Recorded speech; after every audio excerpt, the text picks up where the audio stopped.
Hello, and welcome to Bad Theology Busted, where we challenge the dangerous theology of Christian Zionism in all the places that it hides. This is the podcast of the Institute for the Study of Christian Zionism, ISCZ. My name is Jesse Wheeler, and I am joined by my co-host and my friend, Dee. Thanks, Jesse. We're joined today by Kirk, the director of ISCZ, and we're going to talk about who we are, our roles within ISCZ, and why we think this work is so important. If you enjoy the show, don't forget to subscribe and leave us a review on your favorite podcast platform. We'll be back after the break to talk with you about ISCZ and how we got to where we are today. Someone once said,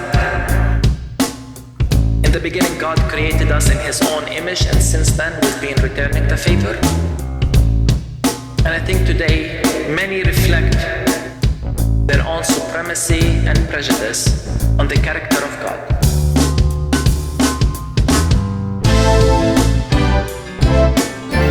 We must call for justice and accountability. The church belongs in the streets. We must call for justice and accountability. This is the path forward. We see the image of Jesus in the children of Gaza. In every child pulled from under the rubble, we see the image of Jesus.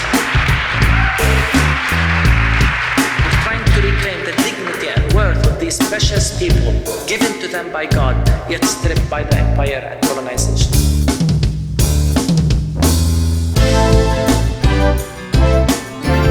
We must call for justice and accountability.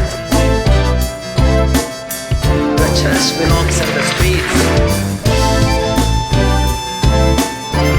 We must call for justice and accountability. This is the path forward. So, Mimi, I have a question.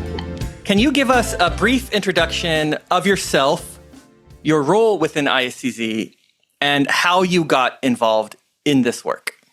Thanks so much, Jesse, and it's great to be with you both. Maybe I'll start with how I got involved in the work in general, and I would say that I've been working on Palestine and Palestinian rights, advocacy, and education for maybe about 15 years now.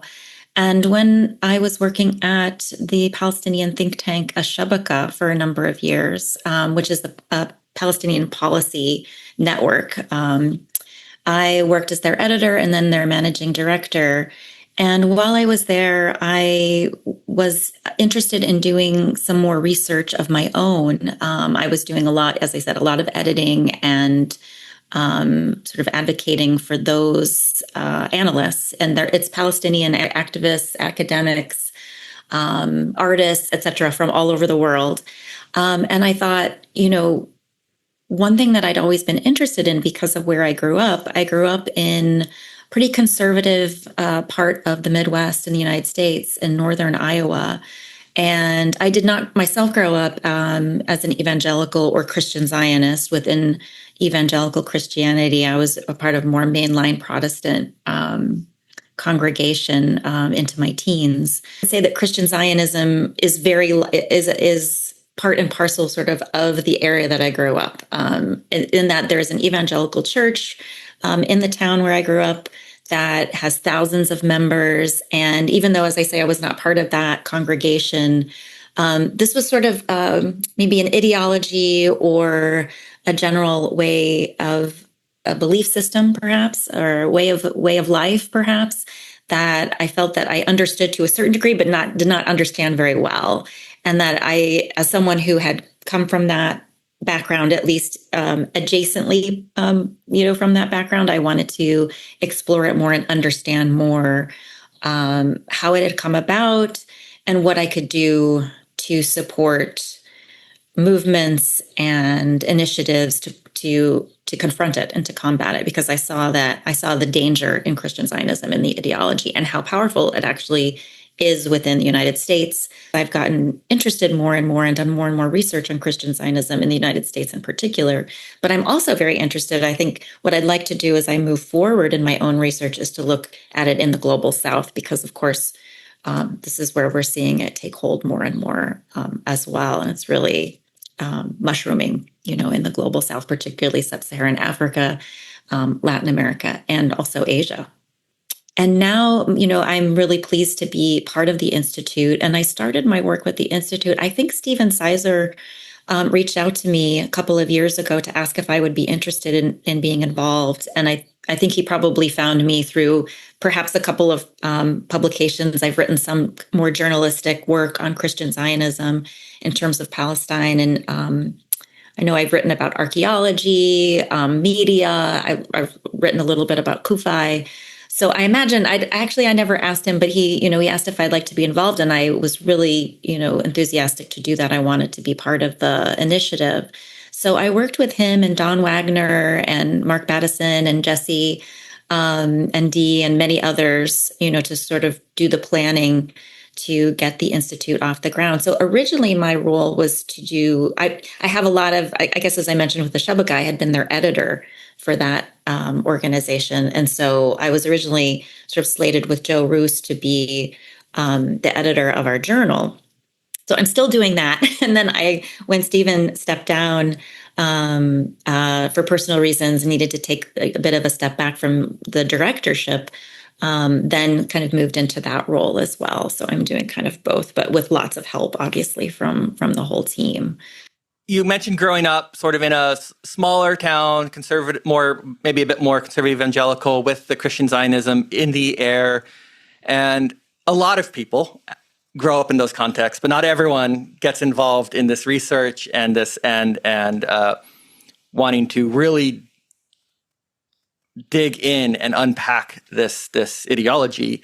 Were there key moments that led you to want to pursue this? Were there key moments that, either interest in Palestine in general or Christian Zionism in particular that sort of put you on this path? Yeah, that's a great question. I think for me, it really started with Palestine originally, just working on Palestine. And that was a more kind of general interest that I fostered through some editing work that I did at Georgetown at the Center for Contemporary Arab Studies, where I'm actually, now I have gone back there and I'm working at that center again full-time as their associate director, but I was their editor. And so Dr. Rochelle Davis had spearheaded a conference, what we used to have annual conferences there on Palestine. And I think it was called Palestine and the Palestinians Today. And this was in, something like 2008, 2009. And so I was working at the center as the editor then, and then we put together an edited volume based on that conference.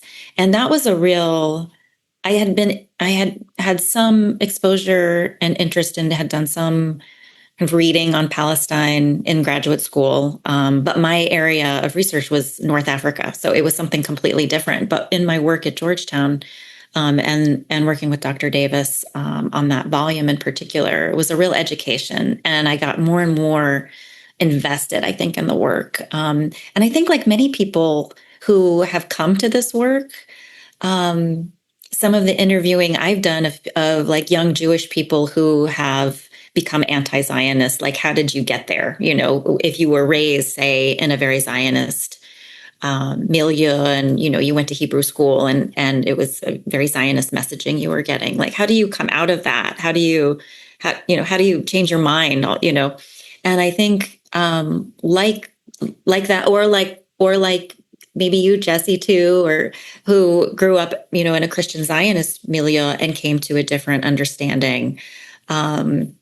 I think just with the more and more I learned and I talked to different types of people and different sources and read different sources and learned Arabic and then I, and maybe this might be too hyperbolic, but I have said this when I've talked about it. I felt like what I had learned growing up was actually the almost the opposite, if not the opposite, of what was actually happening on the ground. And that galvanized me, and still does. That still galvanizes me. That still, I think, really pushes me to do this work, and that I feel so passionate about it because I feel that there's so much misinformation in the United States, in our culture, our politics, our media, et cetera, so that I have felt, very strongly about doing this kind of work as much as I possibly can, and particularly at this moment. Leading up to this, as I said, I probably started working on these issues, 15 years ago, and here we are in the middle of just a horrific genocide, and just to feel proactive, productive in some whatever small way I can to counter some of these forces. And again, I think the Christian Zionism aspect for me really comes from my own personal sort of experience, but that in working, I guess, and maybe I should have mentioned this or said this, my graduate degree was in anthropology, and I was, did some field work in Morocco. So this is kind of where this was the pathway in, which is a little bit of a twisting pathway, but it's how I got to working on Palestine, and I think through work at Georgetown too, and making those connections and working with those folks at the Center for Contemporary Arab Studies was hugely important to kind of my path, politically and educationally and all that. So yeah, I think we all have kind of a winding pathway by which we get into this work. So Jesse, how did you get involved with ISCZ, and what do you do with ISCZ? Whatever ISCZ needs. I am sort of my day job, if you will, day and night and weekend job, in addition to being a father and husband, is I'm the Associate Executive Director of Friends of Sabeel North America, and we were first invited to be part of the initiative of the Institute as it was forming, and then as meetings went on and the need for a structure came in place, we worked to become fiscal sponsor, and then even as time went on and the discussions came to have a permanent home or a place to house the Institute, we promoted this with our board, and then FOSNA sort of took it on as a project. And so in many ways, I'm kind of a liaison with the larger FOSNA community, because ISCZ does have an independent team, an independent editorial committee too, independent leadership team. And I'm here to help make the administrative things flow. And also I do the website very poorly, and we have a real tech person who does it, who we can contact too. But the other question as to how I got into this, yes, it would be a windy path. My religious context growing up, there was no word for it, Christian Zionism. There was just Christianity, and it happened to be Zionist. And we had a lot of end times conversations at the dinner table. These books that get sold I kind of hate to say this publicly. I do think my mom was kind of taken in and a bit of a victim of some of this media that is pushed out there very strongly. And so from dinner time conversations about the end times and, of course, Israel's role in it and what needs to happen before Jesus returns, and to getting these really, really bad VHS movies from the church library about, the end times and what's going to happen, all Israel-centric, and the Left Behind was a little bit later, but those came into the house as well, that whole series. And so this was just what it meant. This was just part of life. And there's trauma that's associated with this too, of fear of the future, fear of the end. It's actually very dark. And like, I'm happy to say, like, I'm still an evangelical Christian. Like, I don't see any need to move that label away from where I am and what my beliefs are. But I feel like I've come to a place of freedom from some really ridiculous belief systems, the really damaging belief systems. And how it happened, well, first step is I met a girl in high school who's now my wife. And being in California, everyone just assumed where I was in a small town, California, everyone was white or Hispanic, right? And so everyone just assumed, oh yeah, Heidi's another Mexican girl. But anyway, we started dating. She's like, no, I'm Palestinian. And so that was the start, just to be like, oh yeah, okay. So what's going on? What's the situation? You know, that whole like with family members going, oh, when did the family convert? And that whole thing, like, well, they're Palestinian Christians. Like, we converted, they didn't convert. and so, but even then, it was a long process. I eventually got a degree, started studying history. That was a big love of mine. And so my first degree at Cal, UC Berkeley, for those not in the Bay, was in history and in Middle Eastern history. And then I went to seminary, did a couple years of straight seminary, but then long story short, got smacked in the face. I it was Fuller Seminary. They had an Islamic studies program and got connected with Dr. Martin Akkad. And a lot of that was in the missions and missiological field. And so started really directing myself that direction, but really just this sense of long, slow deconstruction via personal relationships. And my wife still has tons of family, proud Bethlehemite.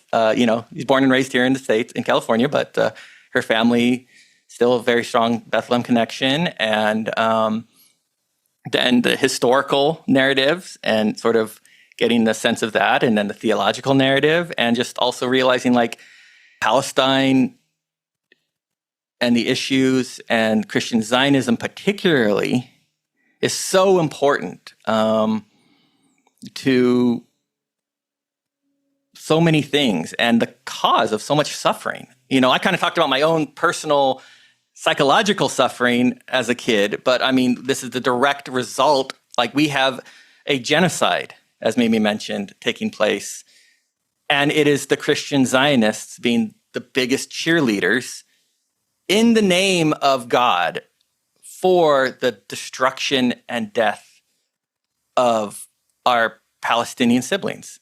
And if I'm going to call myself a Christian, and the fact that, Christian Zionists far outnumber Jewish Zionists, I have an obligation and a responsibility. And that is why I'm so honored to be part of this work and this institute and this initiative. I think we need to give an honorable mention to your spouse as the focal point for your launch down this path. So 100%. Yes. My yes, my spouse is, and honestly, kids. I have Palestinian kids, and the emotional impact and the resemblance to my own family, to the people and the kids suffering right now in Palestine, it stabs me in the heart, Dee, I'm going to turn this around on you. Talk to me. Introduction, your role, and how you got involved, please. Yeah, thanks so much. So I am a librarian by training, and specifically a theological librarian. And so back in 2021, we were at the annual meeting for what is now the Palestine Justice Network of the Presbyterian Church USA. And I had the privilege of interviewing Don Wagner about his Glory to God in the Lowest book. And after we finished that conversation, he is going on and on really excitedly and very animated about this new institute talking about Christian Zionism, all of these sorts of things. And he mentions a digital library. And I was like, oh, that sounds so cool. Do you have anybody that's a librarian on your team? And Don just flat out says, we don't. And then probably paused for like 10 seconds and then was like, but we need one. And so that is sort of how I snuck into this work. And so as part of ISCZ, I am officially titled the library manager, but I'm also helping with the journal and then obviously this podcast and co-hosting it. And it's really exciting. And the digital library is a massively large undertaking. And I'm really excited to see what we can do moving forward. It's not a reality yet. And a lot of this work is behind the scenes. And, we've been going down this walk to get this digital library a thing for, 3-4 years now. And there's a lot of behind the scene work that I don't think has seen the light of day yet. So in good librarian fashion, it's a very good example of how so much of the work that we do is behind the scenes and doesn't really get seen or acknowledged. And people see the front end result of all of that. But just to say that there are some great people behind the scenes with me who have been doing large, cumbersome amounts of work to get us started on this process of the library. So that's sort of what I'm doing within ISCZ and how I got to ISCZ. If I were to kind of say what was the spark that sort of led me into this, all of these stories about how I got involved with anything related to Palestine are always centered around one person's name, and that person's name is Marietta Macy. And a lot of people have that same origin story. You can ask a lot of other people and they'll say, oh, I met Marietta Macy. And that's sort of how their engagement started. But Marietta and I went to seminary together at Louisville, and we had a travel seminar to Palestine. And so I signed up for it, saw things there that left me changed as a person, and came back to the States and couldn't continue operating in the same way. And so then when I went to seminary round 2 in New York at Union, I was working in the library as a student worker, and I really started to kind of explore the collection that we have. And I realized that there was a large theological narrative gap in the things that we held. There was work by Naya Matik. We had like Justice and Only Justice. That was like the only book about Palestinian Christians, Palestinian theology, anything related to it. And I said, this is a problem. And so since then, I've really tried to make it my mission to build up robust collections at theology libraries, because unfortunately, the theological librarians world, we have a reality where most of the member schools that are part of this group of librarians are heavily Christian Zionist institutions. And so even though libraries are supposed to have maintain neutrality, which we can unpack how problematic that is at another time. But we're supposed to maintain neutrality and bring in multiple different voices to these conversations. And there has not yet been a place where I think neutrality in the way that it's meant on this subject has been achieved yet. And so that's kind of what has kept me in this work, is that so many students that are being trained in seminaries across the country are not getting access to the perspective of Palestinian Christians. And that does a disservice to their learning. But also, just to reflect what you said, Jesse, I think it also denies them the opportunity to live into the kinds of ministry that they come to seminary to engage with. And so I try my best to be a constant thorn in people's sides about how there is another theological perspective from Palestinians that, are the OG Christians out there. And people deserve to hear it. And I think that this work is ongoing and it continues. And but I grew up in a household with a Southern Baptist mother and a Methodist father, and they blended together to come into the PCUSA. And while my home congregation was very liberal, very progressive for small town Ohio standards, there was a definite theological view that agreed with the support of the nation state of Israel in order for Jesus to return. And so it was a more liberal Christian Zionist perspective. But really, I was thinking about this a couple of months ago, but one of my mentors growing up passed away back in December, and their funeral was this past February. And when I was reflecting on this, I realized that when this person retired from their position as the Christian educator at that church, which they did for like 35 years, they retired sometime when I was like a senior in high school, freshman in college, somewhere around there. And I was helping them clear out the storage rooms as they were like cleaning up all of their office stuff and getting ready to leave that position. And there was a keffiyeh in a box in a closet that nobody knew how it got there. And it was just sitting in the dark, quite literally. And so I asked Prue, I was like, whose is this? How did you get it? Does this belong to anyone?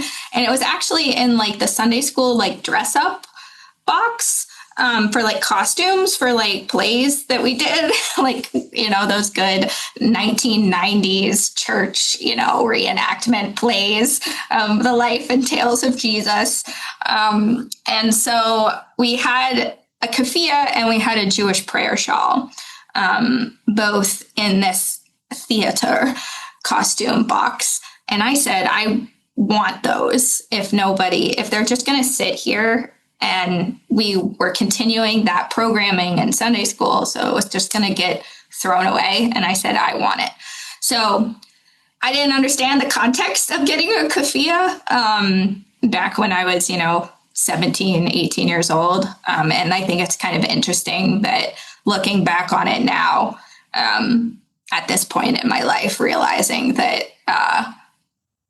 the path to this work, I might have been unaware of it, but the Spirit moves in a unique and important ways. And so I think that that kind of has, it was there. There was a seed that was planted that I did not realize the point or the purpose of it when I was a teenager. And here we are in 2025. I did want to mention something that you had brought up, seminary and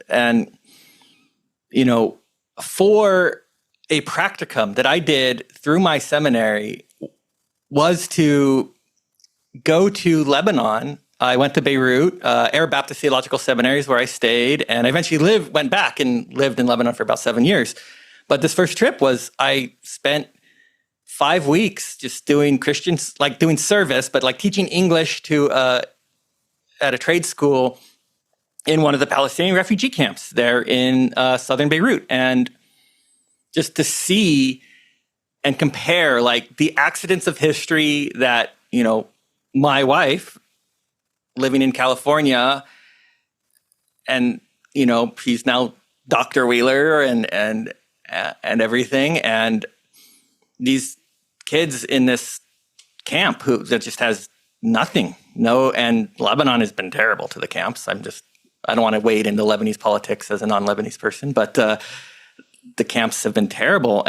But also, I've been able to give, tour educational groups into, Shatila, in the Sabra Shatila, and be there and to the site and the memorial, and just to see that and how impactful that was too on making this, what had been slowly more abstract deconstruction, now like, I see this, wow.